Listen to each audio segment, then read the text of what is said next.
C'est pour ça, ouvre ta Bible dans Jean 1, verset 29. Mais vraiment, je ne sais pas, en fait, preuve vraiment de créativité, mais ce son-là, il doit être meilleur. Jean 1, verset 29, ensuite on va lire 1 Jean 3, verset 5.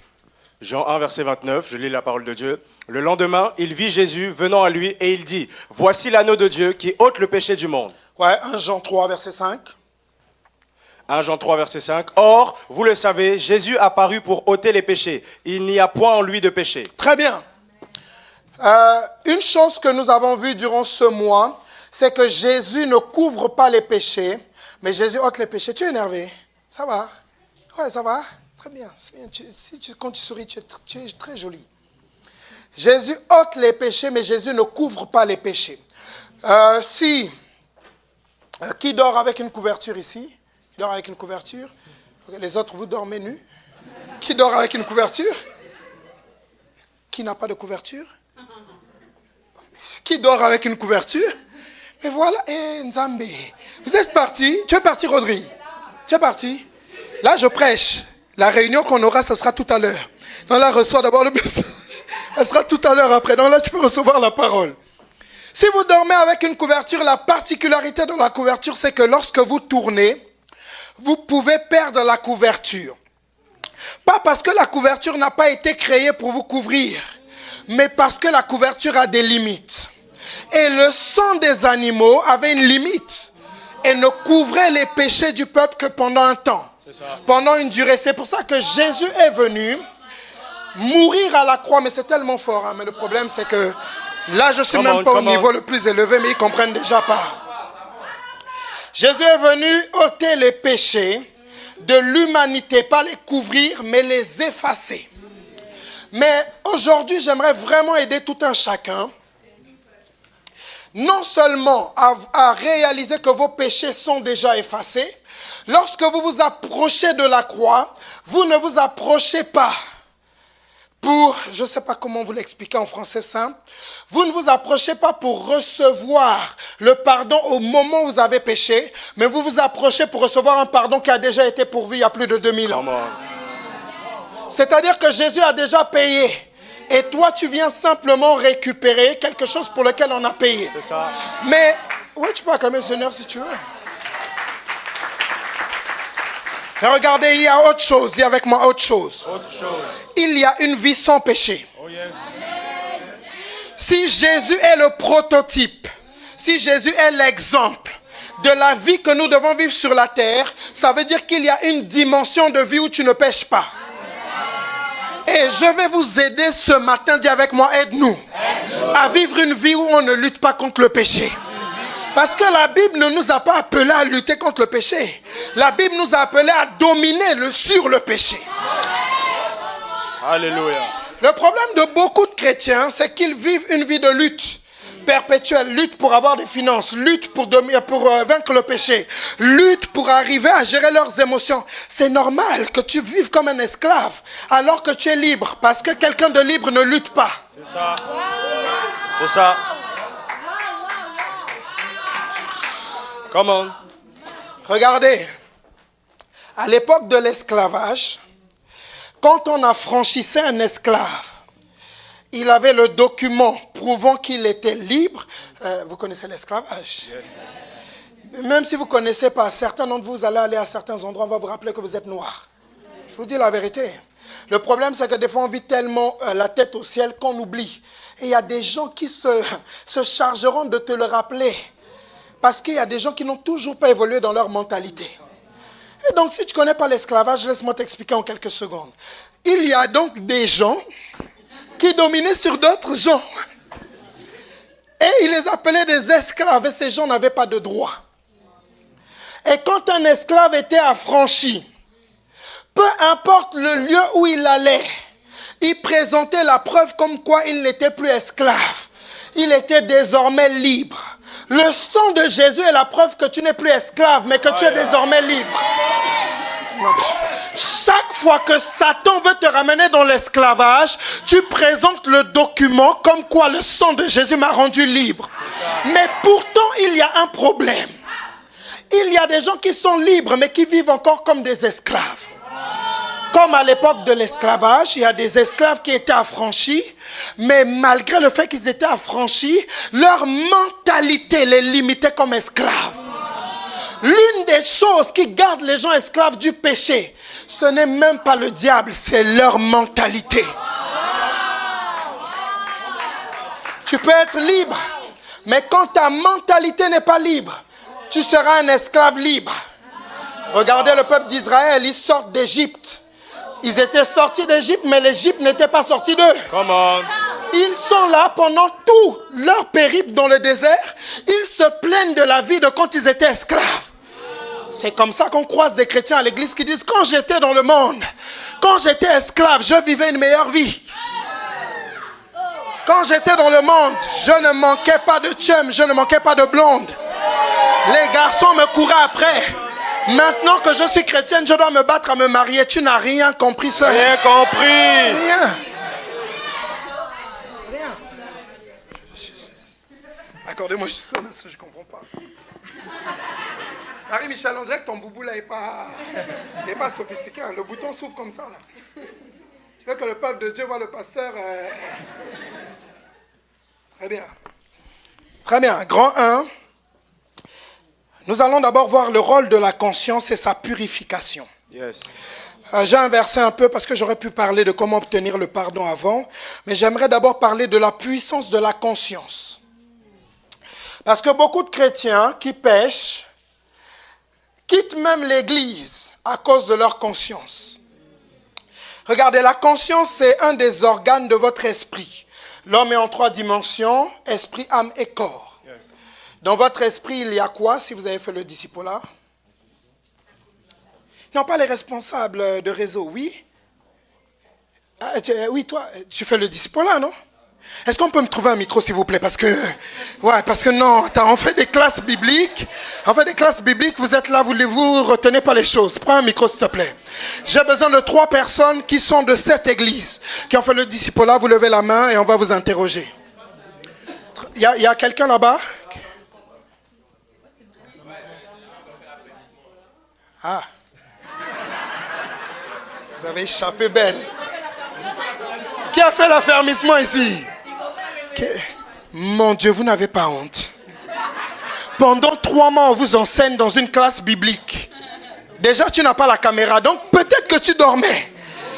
C'est très simple. 3 organes, répète après moi: la conscience, la communion, l'intuition. La conscience, l'intuition, la communion. La communion sert à quoi? C'est l'organe de votre esprit qui vous aide à communier avec Dieu, à échanger avec Dieu.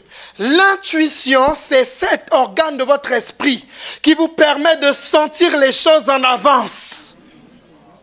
Et la conscience vous permet de discerner le bien du mal. On va établir une vérité, dis avec moi: vérité. Vérité. Quand un chrétien pêche, qu'est-ce qui le convainc de pécher? Pas le Saint-Esprit. Parce que Jean 16 dit: le Saint-Esprit convaincra le monde, pas les chrétiens.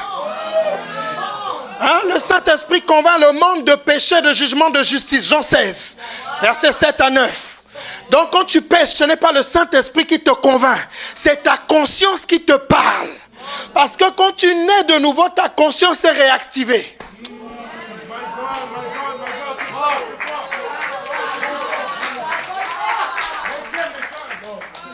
Et les gens sont là, ils disent: ouais, mais le Saint-Esprit ne m'a pas convaincu.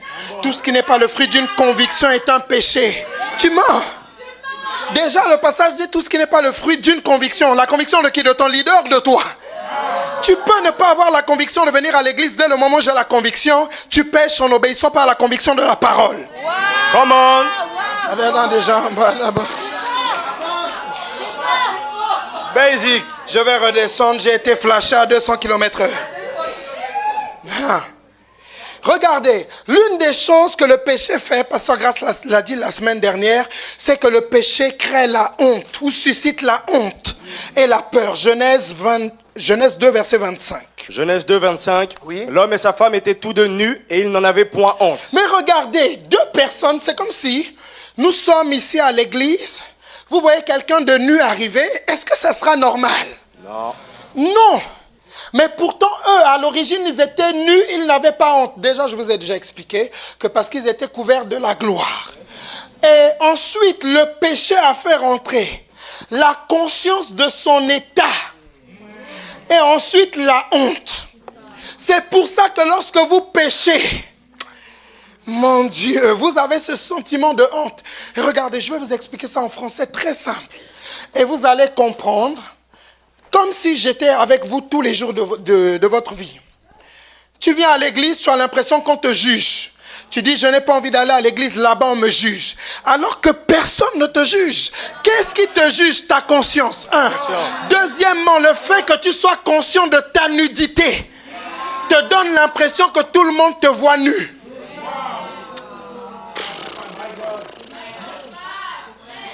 Come on. Basic. Deuxième chose que le péché fait rentrer, la peur. Genèse 3, verset 8 à 10. Genèse 3, verset 8. Alors ils entendirent la voix de l'Éternel Dieu qui parcourait le jardin vers le soir. Et l'homme et sa femme se cachèrent loin de la face de l'Éternel Dieu, au milieu des arbres du jardin. Verset 9. Mais l'Éternel Dieu appela l'homme et lui dit, où es-tu? Et il répondit, j'ai entendu ta voix dans le jardin et j'ai eu peur. Reviens au verset 9, s'il te plaît. Verset 9. Mais l'Éternel Dieu appela l'homme et lui dit, où es-tu? Laisse d'abord le verset 9. Quand Caïn tue Abel, quelle est la question que Dieu pose à Caïn? Caïn, où est ton frère? Adam, où es-tu? Chaque fois que quelqu'un pêche, Dieu lui pose la question, où es-tu? Pourquoi? Parce qu'il n'est plus là où Dieu l'attend. Oh. Power! C'est pour ça que quand tu pêches, tu te sens loin de Dieu. Mais regardez, Dieu ne dit pas où je suis. Il dit où es-tu? Parce que même quand tu pêches, Dieu est toujours à sa place. C'est toi qui changes de place.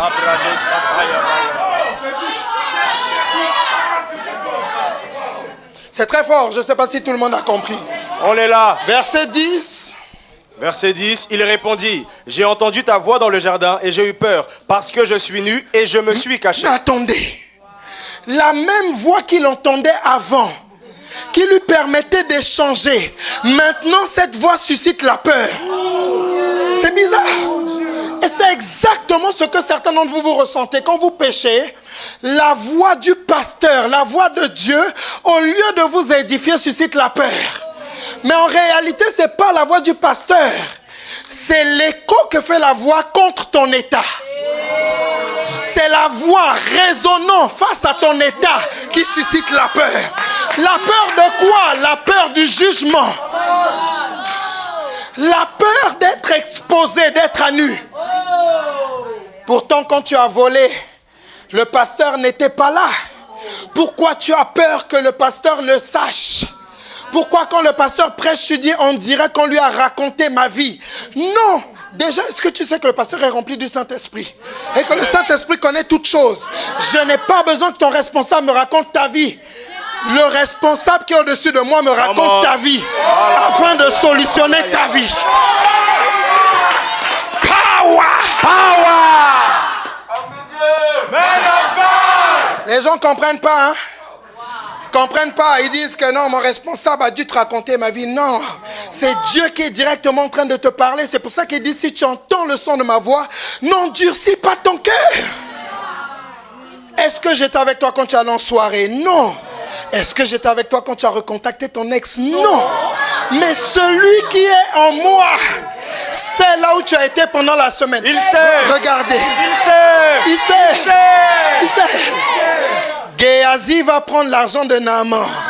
Quand Géhazi revient, Élie dit quoi à Géhazi? Élisée. Il dit, mon esprit n'était-il pas avec toi?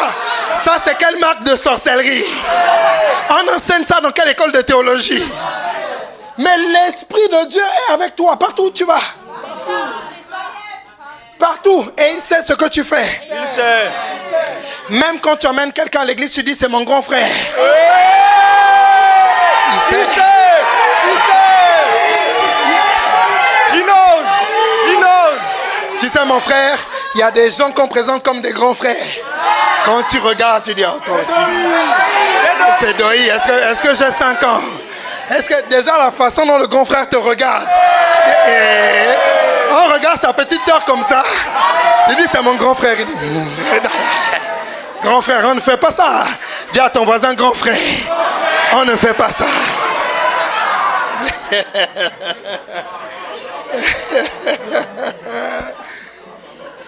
Bien sûr qu'on se sent coupable lorsqu'on pêche parce que notre conscience nous parle. Psaume 51, verset 4 à 5. Psaume 51, verset 4. Oui. Lave-moi complètement de mon iniquité et purifie-moi de mon péché. Oui. Verset 5. Car je reconnais mes transgressions et mon péché est constamment devant moi. Mon Dieu. Si tu reviens au verset 4. Verset 4. Lave-moi complètement de mon iniquité et purifie-moi de mon péché. Vous devez comprendre, on vous l'enseigne aux disciples là, que David est quelqu'un de très fort. Parce qu'à l'époque où David dit ça, il n'y avait pas le fait d'être lavé et purifié du péché. Mais David, c'est quelqu'un qui était en avance sur son temps. Et il va nous donner une puissante clé pour laquelle il a eu la révélation avant le temps. Au verset 5, il dit, mon péché est constamment devant moi.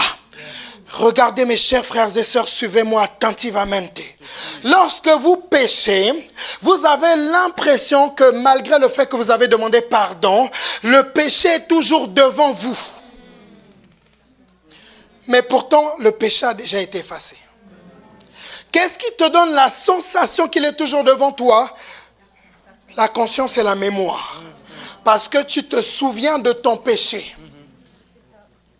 Je ne suis pas trop loin pour vous. Non. Si tu l'as fait comme ceci. Ok, très bien. Très bien. Vous devez noter une puissante chose, c'est que la culpabilité est l'une des puissantes armes que Satan utilise contre le chrétien. C'est Apocalypse 12, versets 10 à 11. La Bible nous dit que Satan est l'accusateur des frères. Si Satan accuse, c'est qu'il a besoin d'un objet, de l'objet de l'accusation. Et tant que vous n'êtes pas accusable, si ça se dit, Satan n'a pas d'arme. Je ne sais pas si vous arrivez à me comprendre. Hein? Affiche, s'il te plaît, Apocalypse 12, verset 10. Merci, c'est affiché. Très bien. Apocalypse 12, 10. Et j'entendis dans le ciel une voix forte qui disait, maintenant, le salut est arrivé, et la puissance, et le règne de notre Dieu, et l'autorité de son Christ, car il a été précipité, l'accusateur de nos frères, celui qui les accusait devant notre Dieu, jour et nuit. Laisse le passage. Yes. Est-ce que je peux avoir 2 personnes, s'il vous plaît, pour une illustration, parce que vous comprenez bien quand j'illustre. Merci beaucoup, mon frère. Merci, ma sœur. Satan est appelé comme l'accusateur de qui? Des frères. Pas l'accusateur des païens, mais l'accusateur des frères. Je laisse ça dans l'atmosphère. Ensuite, moi, je joue l'accusateur. Elle est Jésus. Pendant que je l'accuse, pour que je puisse l'accuser, et pour qu'il se sente accusé, il faut que j'ai un argument contre lui. Tu as volé hier, tu as volé hier, tu as volé hier. Et ton péché est tout le temps devant toi parce que l'accusateur joue son rôle. Or, la Bible nous dit que Jésus nous a affranchis pour la vraie liberté. Pas seulement la liberté de ton péché, mais la liberté de la conscience aussi de ton péché. Donc, la Bible dit qu'il est l'avocat. Pendant que je l'accuse, l'avocat vient pour dire, j'ai déjà traité ce dossier.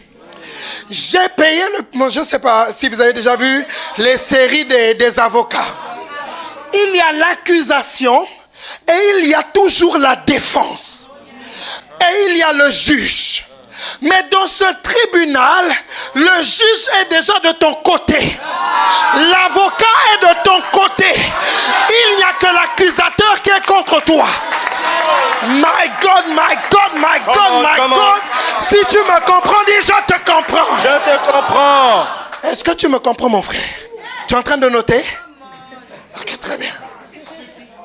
Regardez, il n'y a aucun tribunal sur la terre où quand tu vas, le juge est partial. Le juge est toujours impartial parce qu'il doit bien faire son travail. Mais Dieu, le juge, pour bien faire son travail, ne doit pas écouter l'accusation, mais doit écouter le sang de Jésus. Pa, pa, pa, pa, pa.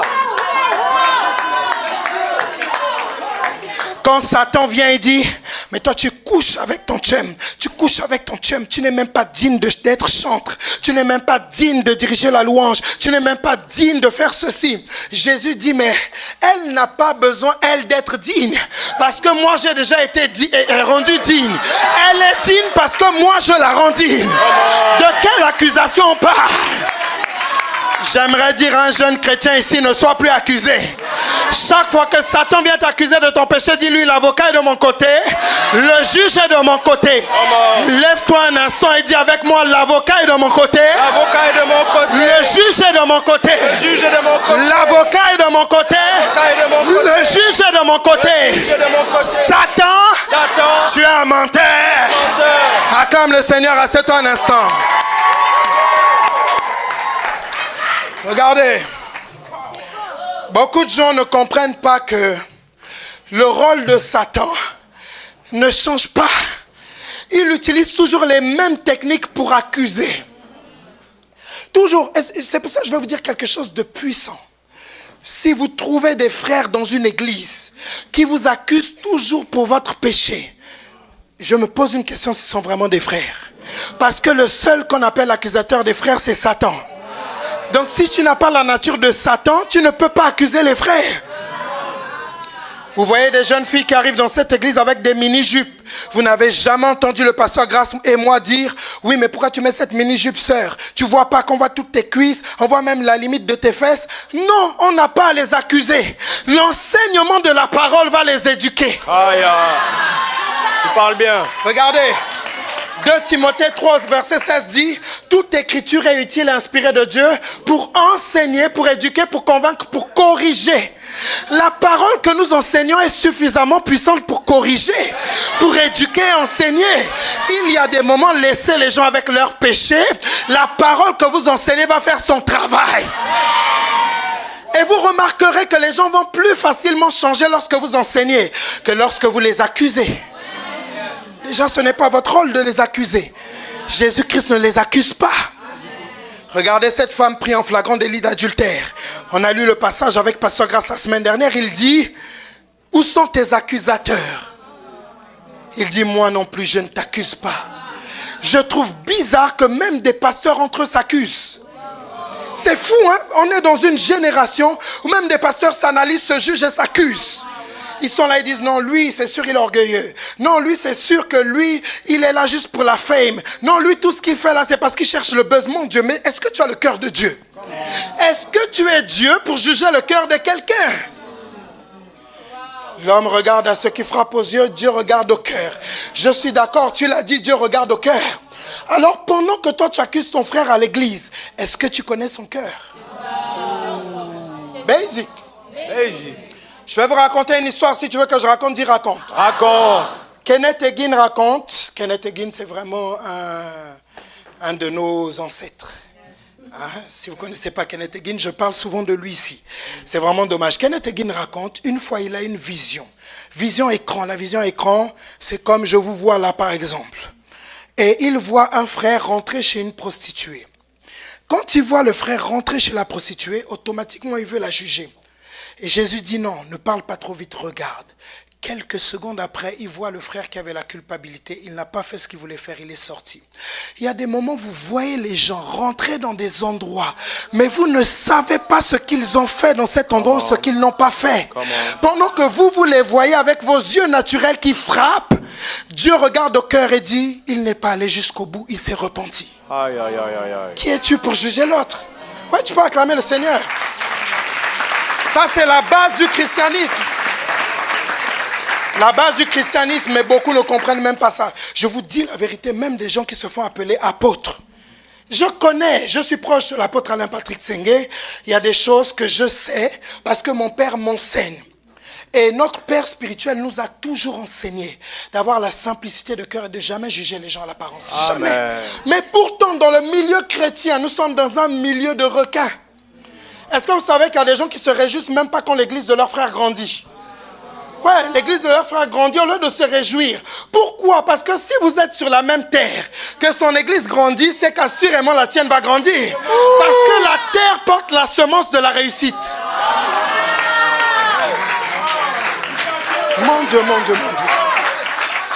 Si tu es dans une église et qu'une sœur s'est mariée dans cette église, c'est qu'assurément il y a la semence du mariage dans cette église.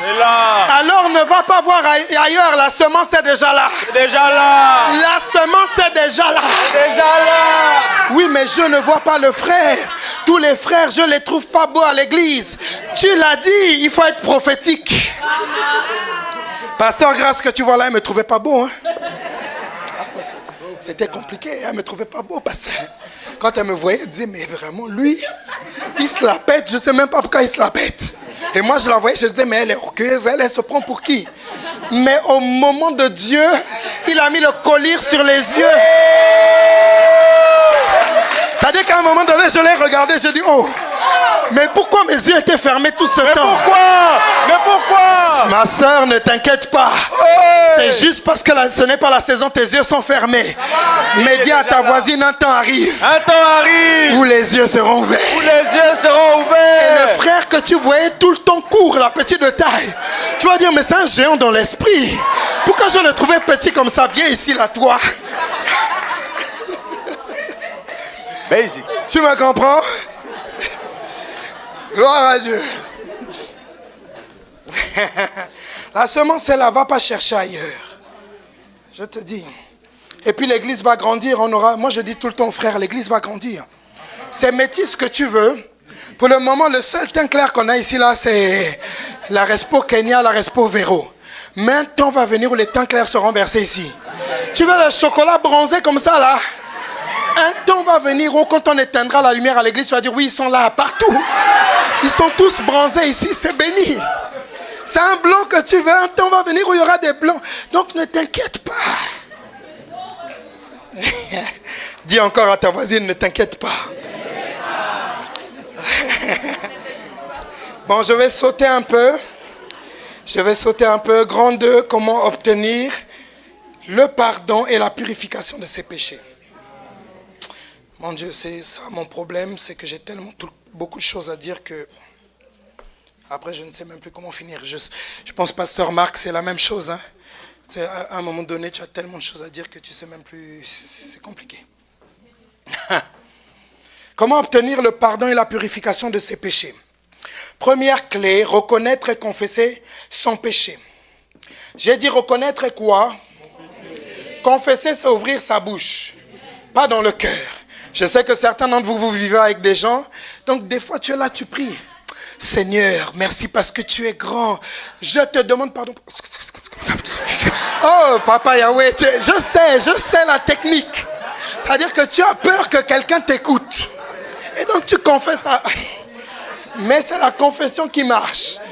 1 Jean 1, verset 7 à 10. 1 Jean 1, verset 7. Mais si nous marchons dans la lumière, comme il est lui-même dans la lumière, nous sommes mutuellement en communion et le sang de Jésus son Fils nous purifie de tout péché.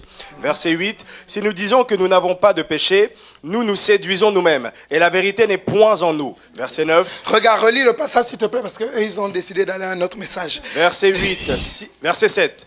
1 Jean 1, verset 7. Non, verset 8. Verset 8. Si nous disons que nous n'avons pas de péché, nous nous séduisons nous-mêmes. Et la vérité n'est pas en nous. Si nous disons que nous n'avons pas de péché, nous nous séduisons nous-mêmes. Relis encore s'il te plaît. Si nous disons que nous n'avons pas de péché, nous nous séduisons nous-mêmes. Alors pourquoi tu essaies de vendre une image au pasteur que ce n'est pas la vraie image? Pourquoi? Si tu dis que tu n'as pas de péché, tu te séduis toi-même. Oui, je sais qu'il y a une dimension, on ne pêche pas, je l'ai dit, mais je ne suis pas encore là-bas.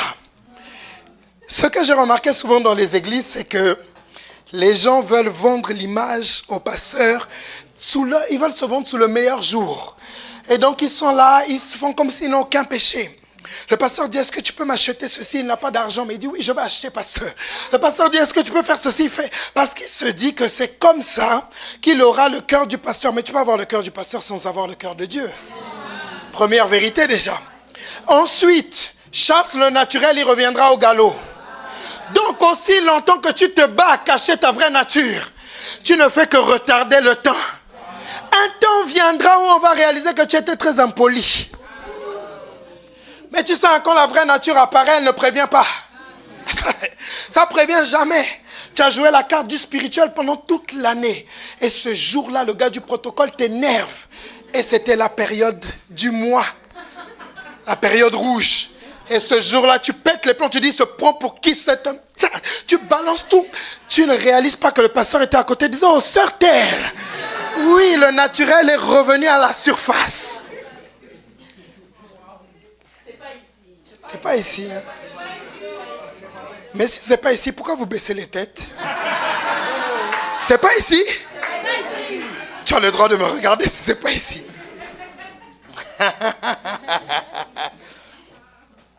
Il dit, si nous confessons nos péchés, verset 9, si nous confessons nos péchés, il est fidèle et juste pour nous pardonner et nous purifier. Donc un péché qui n'est pas confessé ne peut pas être pardonné. Bouge un peu tes pieds parce qu'on dirait que tu es parti. Il dit, si nous confessons nos péchés, si nous confessons, il est fidèle et juste pour pardonner. Donc tant que tu n'as pas ouvert la bouche pour confesser ce péché n'est pas pardonné. Parce qu'il faut le confesser. J'aimerais pendant 2 minutes qu'on confesse tous. Non, je ne veux pas choquer mon âme de juste parce que je risque d'entendre des choses. L'apôtre raconte souvent une histoire. Au Gabon, il faisait un exercice de confession. Tout le monde se levait et confessait. Et l'apôtre était très jeune. Il ne connaissait pas beaucoup de choses. Et un jour là, un frère se lève. Il dit, Seigneur, je te demande pardon parce que je me masturbe tous les jours. L'apôtre était là, il ouvre les yeux. Il ne savait même pas ce que ça voulait dire. Le frère continue. Mais si je vous raconte ce qu'il dit après, beaucoup d'entre vous, vous n'allez plus retenir le message. Donc je m'arrête là. Et ce jour-là, il a découvert qu'il ne faut pas confesser à haute voix tous les péchés. Ouais, parce que beaucoup là, il y a des péchés terribles. Regardez certains, même si on affiche les pensées de vos cœurs ici, là, sur l'écran. On va faire des crises cardiaques. Hein. C'est pour ça que Dieu dit, vos pensées ne sont pas mes pensées. Vos voix ne sont pas mes voix. Parce qu'il y a des pensées tellement terribles. Regardez une pensée terrible. Je ne sers à rien. Je ne vais arriver à rien. Pensée terrible. Si Jésus t'a racheté à un grand prix, c'est que tu sers à quelque chose. Parce qu'on ne paye pas un grand prix pour quelque chose qui ne sert à rien.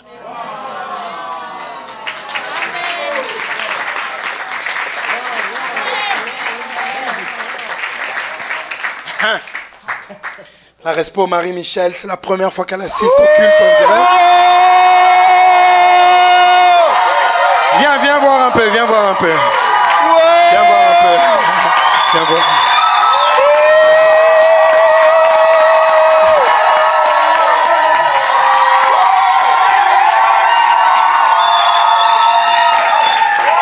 Très bien. Qui l'a déjà vu sur Zoom au Discipola? Oui. Pasteur, juste pour vous expliquer, pour que vous compreniez. Lorsque Dieu nous a envoyés au Canada en 2023, elle faisait partie des personnes qui étaient en France avec nous et qui devaient venir avec nous. Seulement, sa situation administrative ne lui permettait pas de venir directement. Donc, elle est passée par le Sénégal. Et depuis 2023, on priait, on se battait pour qu'elle vienne. Et là, elle est arrivée cette semaine. Cette semaine qu'elle est arrivée. C'est pourquoi je prophétise sur ta vie administrative. Ne t'inquiète pas, le Dieu qui veille sur toi ne sommeille ni ne dort. Amen. Reçois ton exaucement au nom de Jésus. Alléluia. Elle est là, regarde comment elle est mignonne. Mignonne. Tu peux t'inscrire au disciple-là. Regarde, il y a des gens qui t'enseignent, il n'y a rien d'intéressant, mais là, spirituellement, émotionnellement, physiquement, tout y est. Bon, là, il faudra me donner une offrande, hein, parce que j'ai fait... Que Dieu te bénisse.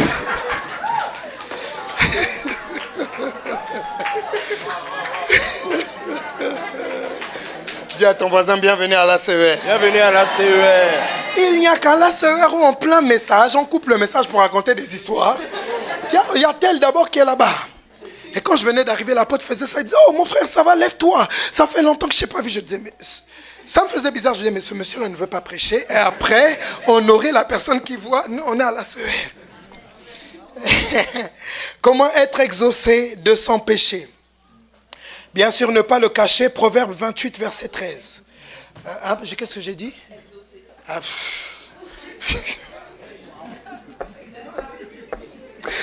Comment être exaucé de son péché? Non, c'est pas ici.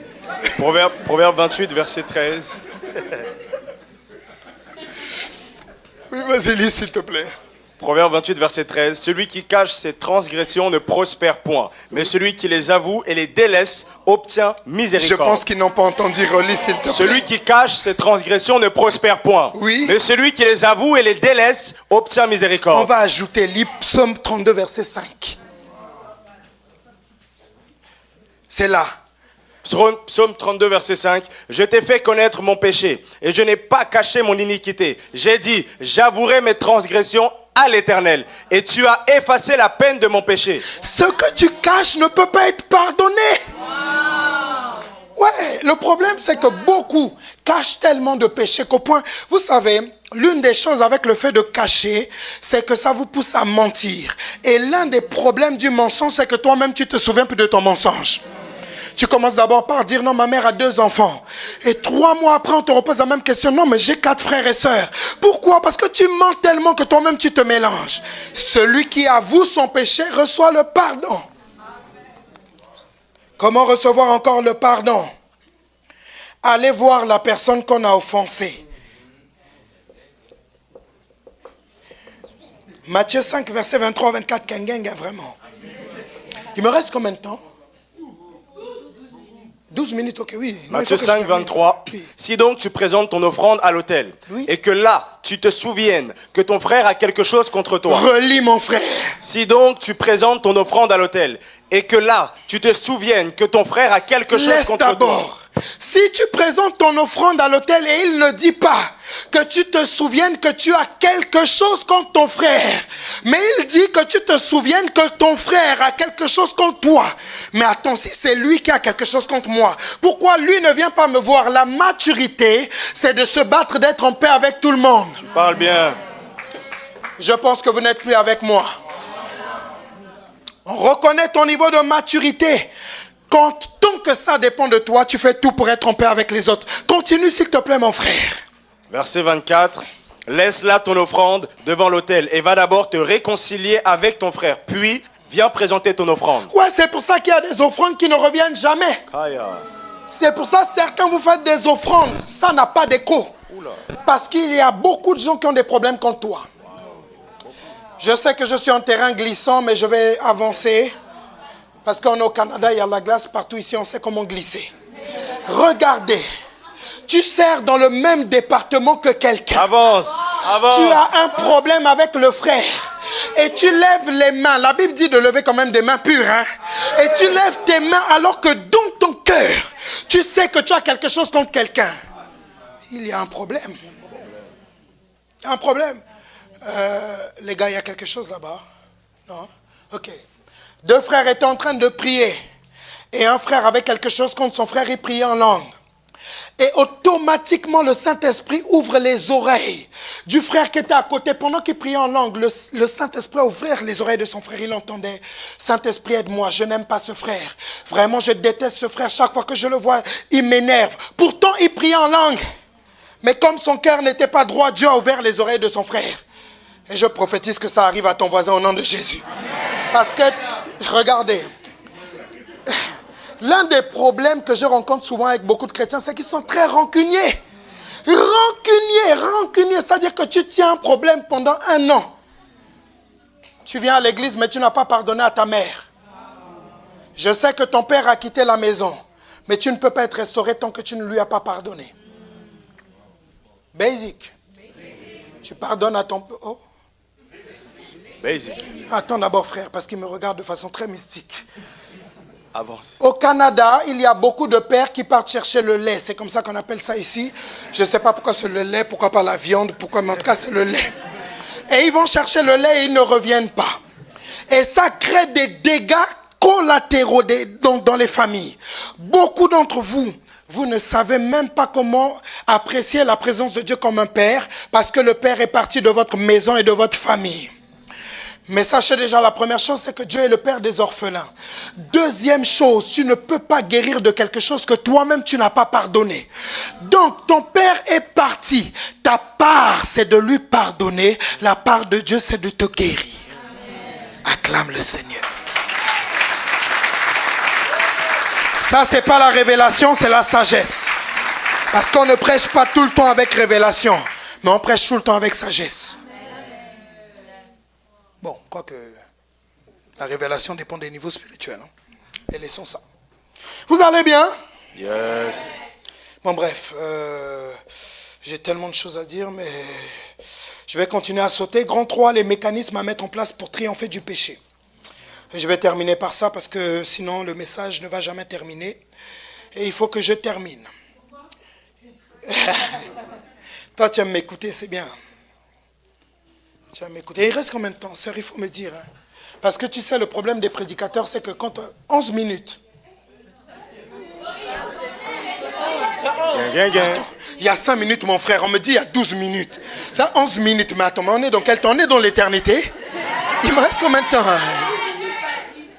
10 minutes. 10 minutes, je finis. Dis à ton voisin, il finit dans 10 minutes. Il finit dans 10 minutes. Première clé pour triompher du péché. Réaliser que Dieu te voit et Dieu te veut pur. Deuxième clé, renouveler ton intelligence.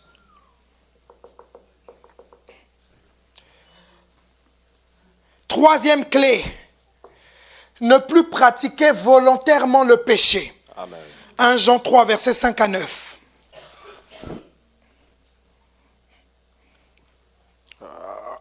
Jean 3, verset 5. Or, vous le savez, Jésus apparut pour ôter les péchés. Ouais. Il n'y a point en lui de péché. Très bien. Quiconque demeure en lui ne pêche point. Quiconque pêche ne l'a pas vu et ne l'a pas connu. Petit enfant, que personne ne vous séduise. Celui qui pratique la justice est justice, comme lui-même est justice. Et juste, ouais. Est juste.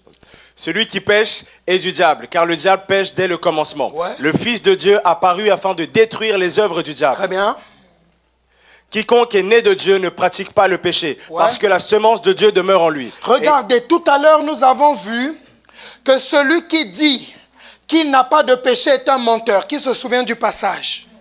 Mais ici, il dit que celui qui est né de Dieu ne pratique pas le péché. Il y a une contradiction. Pourtant, pas du tout.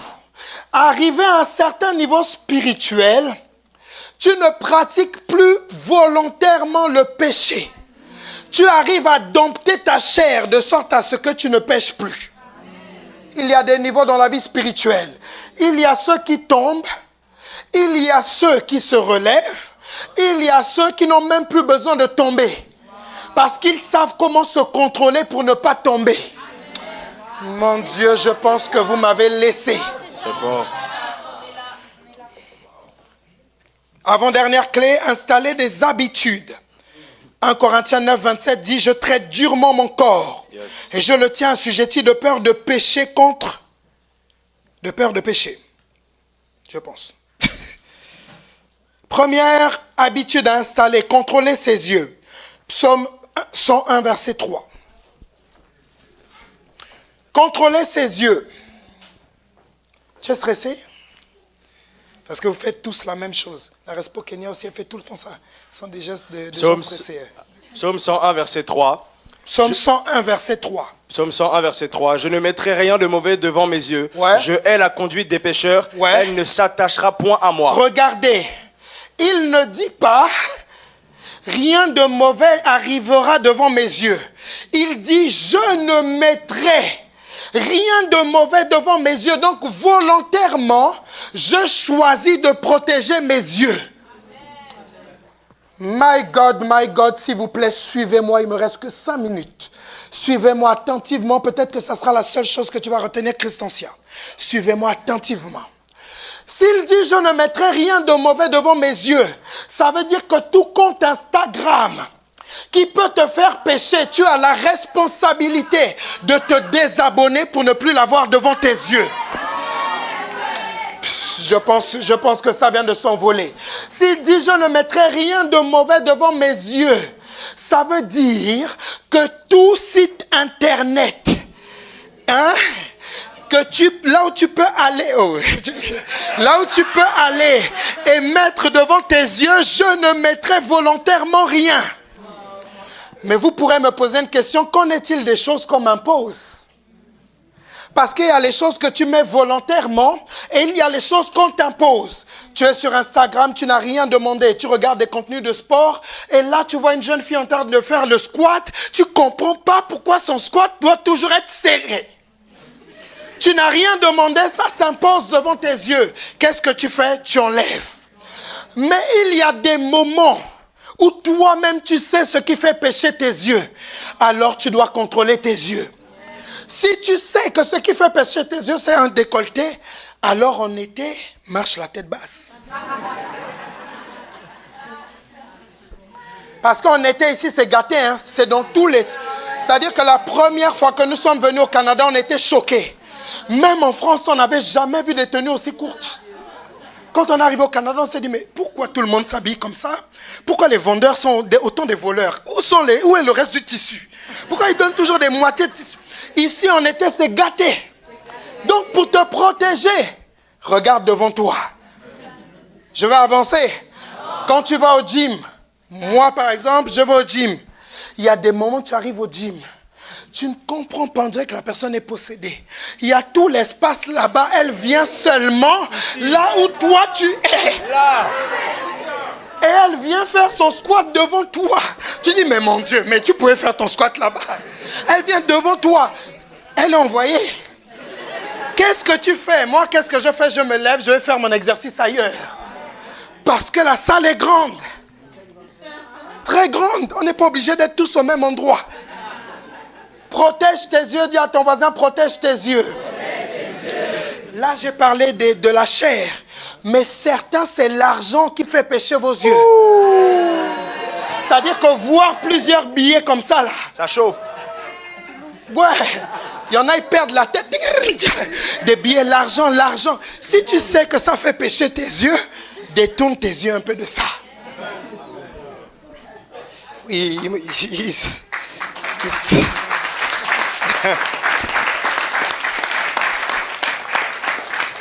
il me reste 3 minutes. Contrôler sa bouche, Proverbe 10, verset 19 à 20. Contrôler sa bouche, Proverbe 10, verset 19 à 20. Proverbe 10, verset 19. Celui qui parle beaucoup ne manque pas de péché. On va lire ça tous ensemble à 3. 1, 2, 3. Celui qui parle beaucoup ne manque pas de péché. 1, 2, 3. Celui qui parle beaucoup ne manque pas de péché. Continue maintenant. Mais celui qui retient ses lèvres est un homme prudent. Oui. Amen. Ta bouche là, tu comprends pas qu'il faut la contrôler? Parce que quand on parle beaucoup, on pêche. Désolé, ça vole. Hein? Ça va partout. Ça va partout. Celui qui parle beaucoup ne manque pas de péché. Mon Dieu, je ne sais pas. Il y a certaines sœurs, elles ne comprennent pas. Elles ne savent pas que c'est dans la Bible. Il faut savoir maîtriser sa bouche. Ce n'est pas tout ce qui passe par ta tête que tu dois dire. Come on. Déjà, tout ce qui passe par ta tête n'est pas forcément ta pensée. Wisdom. Il y a les pensées de Dieu, il y a les pensées du diable, il y a tes propres pensées. Donc si tu parles tout ce qui passe par ta tête, peut-être que tu parles ce que Satan a mis. Mais je ne sais pas, les gens ne comprennent pas. La mort et la vie sont au pouvoir de la langue. Donc si tu dois prophétiser avec cette bouche, alors ne parle pas beaucoup pour ne rien dire. Alléluia. Autre habitude, contrôler ses oreilles. Proverbe 17, verset 4, version parole de vie. Contrôler ses oreilles. Parole de vie, c'est là. Quelqu'un qui fait du mal écoute volontiers les paroles méchantes. Donc, ce que tu écoutes dépend de ce que tu as dans ton cœur. Ça vient de s'envoler, mais bon. Contrôler ses émotions. 4e habitude. Et 5e, je termine, c'est le dernier point. Pour ne plus pécher, la dernière habitude installée, c'est faire des séparations dans sa vie. Amen. 1 Corinthiens 15, verset 33.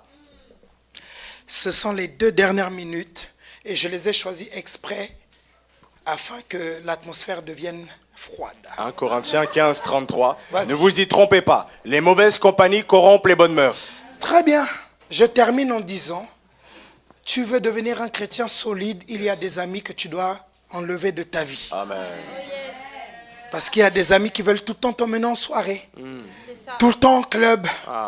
Tout le temps chez une blonde, tout le temps chez un chum. Ces amis-là, tu dois les virer de ta vie. Tu prends ton téléphone, tu les effaces. Tu les bloques.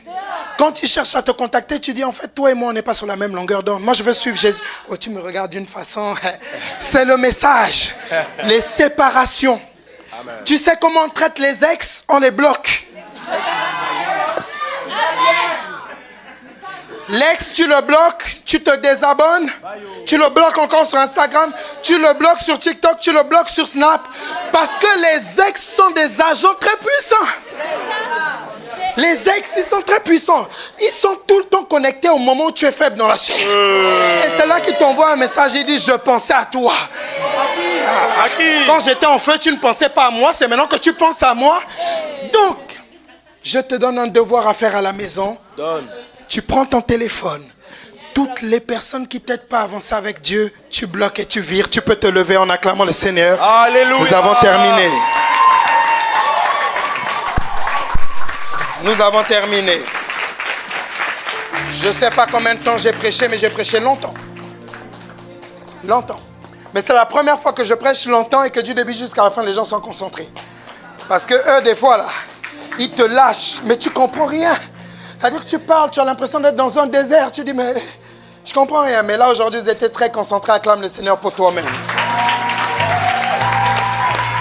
Mets ta main sur ton cœur. Viens, ma chérie, je vais faire les déclarations. Après, je te laisse le micro. Mets ta main sur ton cœur. Tu vas dire après moi, Seigneur, j'ai entendu ta parole. Elle était excellente, vraie et véritable. C'est pourquoi je prends la décision ce matin d'être un chrétien profond et non léger, profond et non superficiel. Je déclare que je contrôle ce que mes yeux voient, ce que mes oreilles entendent, ce que ma bouche déclare. Je contrôle là où mes pieds m'emmènent. Je contrôle mes pensées. Je contrôle mes émotions. Ce matin, je prends la décision de couper les ponts, les relations avec toute personne qui m'éloigne de Dieu. Ce matin, je prends la décision d'être un chrétien qui marche en nouveauté de vie. Amen.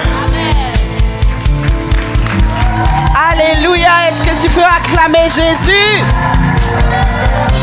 Acclame le Seigneur. Célébrons notre Dieu pour le message, pour son serviteur. Acclame encore, acclame encore. Nous sommes bénis ce matin. Alléluia. Alléluia. Avant qu'on ne puisse passer à une autre étape sur ce message, j'aimerais savoir et j'aimerais inviter quelqu'un ici qui veut faire la paix avec Jésus. Tu sais là où tu es que tu n'as jamais reçu le Seigneur Jésus comme Seigneur et Sauveur. Tu ne le connais pas sincèrement. Et tu sais et tu sens que le péché te garde bien loin de Dieu. Mais aujourd'hui, tu veux te rapprocher de Dieu. Aujourd'hui, tu veux faire la paix avec lui. Aujourd'hui, tu veux le recevoir comme Seigneur, Sauveur et Maître. Aujourd'hui, tu veux expérimenter le pardon définitif du péché. C'est un appel très spécial. Si tu es là ce matin et que tu te reconnais, est-ce que tu peux juste lever ta main? J'aimerais te voir. Gloire à Dieu, je vois des mains, je vois une main qui se lève. Est-ce qu'il y a d'autres personnes courageuses qui veulent faire ce pas? Ce qui va se passer, c'est que je vais vous aider à faire la paix avec Christ pour que vous puissiez entrer dans le royaume de Dieu et expérimenter Dieu comme jamais auparavant. Est-ce qu'il y a d'autres personnes qui veulent faire ce pas courageusement? Gloire à Dieu, je vois une autre personne. Courageusement, je vais juste demander aux membres de cette église de vous aider à venir devant et ensemble on va prier. Ne soyez pas intimidés, je sais que ça peut être intimidant d'être là alors qu'il y a beaucoup de gens. Mais vous savez, toutes ces personnes ne vous regardent pas de façon étrange. Au contraire, elles sont heureuses pour vous. Parce qu'aujourd'hui, vous allez enfin faire la paix avec Jésus. Est-ce qu'on peut acclamer pour leur courage? Est-ce qu'il y a d'autres personnes qui veulent se joindre? Si tu es encore là-bas et tu entends la voix du Saint-Esprit dans ton cœur, n'endurcis pas ton cœur. Gloire à Dieu. Oui, venez, venez, venez, venez, venez. Venez, c'est votre moment, c'est votre moment, c'est votre moment. Le royaume des cieux est proche, c'est le moment, c'est l'occasion, c'est aujourd'hui. Alléluia. Acclamons Jésus, amen. Que le Seigneur vous bénisse. Aujourd'hui, ça va être un acte majeur et important que vous allez faire. Vous allez recevoir, oh, on peut acclamer encore pour celles qui arrivent. Que Dieu vous bénisse. Que Dieu vous bénisse. Ne vous inquiétez pas, je ne suis pas pressée. C'est un moment tellement important. Lorsqu'une seule personne se tourne à Jésus, c'est le ciel entier qui se réjouit. Et donc, ce moment du culte, c'est un moment important et précieux et on ne peut pas le rush. On ne peut pas juste se dépêcher et se dire, il faut qu'on fasse la chose maintenant. Et vous savez, si on a l'occasion de venir tous les dimanches à l'église, écouter la parole, organiser des cultes comme cela, c'est justement pour que de plus en plus de personnes s'approchent de Dieu. Et vous êtes vraiment les personnes que Dieu a choisies ce matin. Que le Seigneur vous bénisse pour votre courage. Que le Seigneur vous bénisse. Nous allons faire ensemble la prière. On l'appelle souvent prière de repentance ou prière du salut. Mais le plus important et que vous devez comprendre, c'est que c'est un engagement à marcher avec Dieu. C'est un engagement à faire de Jésus votre Seigneur et votre Sauveur. C'est aussi votre cœur qui s'ouvre à Dieu. Et c'est aussi votre cœur qui reçoit le pardon définitif de vos péchés. La Bible nous dit que tous sans péché sont privés de la gloire de Dieu. Il y a un péché qui nous prive de la gloire de Dieu, c'est celui de ne pas connaître Dieu et de ne pas le recevoir. Et aujourd'hui, vous allez faire une prière, un pas de foi qui va marquer vos vies pour toujours. Alors vous allez fermer vos yeux et vous allez courageusement répéter après moi. Seigneur Jésus, je te demande pardon, car j'étais loin de toi. J'ai péché sans toi. Aujourd'hui, je te demande pardon et je reçois ton pardon pour mes péchés.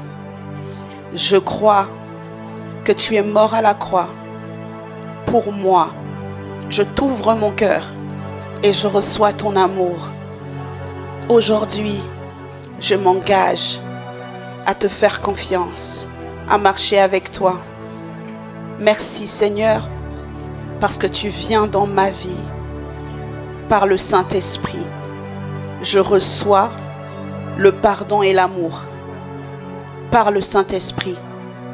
Aujourd'hui, tu es mon Père et je te reconnais comme mon Père, comme mon Maître, comme mon Seigneur et mon Sauveur. Et je déclare devant les anges, les démons et l'assemblée des saints que j'appartiens à Dieu, j'appartiens à Jésus. Je suis sauvé, je suis né de nouveau, je suis chrétien. Au nom de Jésus, amen. Est-ce qu'on peut pousser des cris de joie? ACER, je ne t'entends pas. Est-ce que tu peux célébrer Jésus? Alléluia. Nous célébrons le roi ressuscité. Alléluia. Félicitations. Que le Seigneur vous bénisse. C'est un pas important. Et à partir d'aujourd'hui, sachez que vous n'êtes pas seul. Normalement, lorsqu'une personne vient de naître de nouveau, elle a besoin d'une famille. C'est une église. Et cette famille est la vôtre. Amen. Je vais vous demander de suivre les membres du protocole qui sont juste là. Ils ont juste quelque chose à vous remettre. Et dans la semaine, toutes les personnes qui vous ont invité vont vous expliquer l'acte que vous venez de poser aujourd'hui. Que le Seigneur vous bénisse. Est-ce qu'on peut encore acclamer Jésus?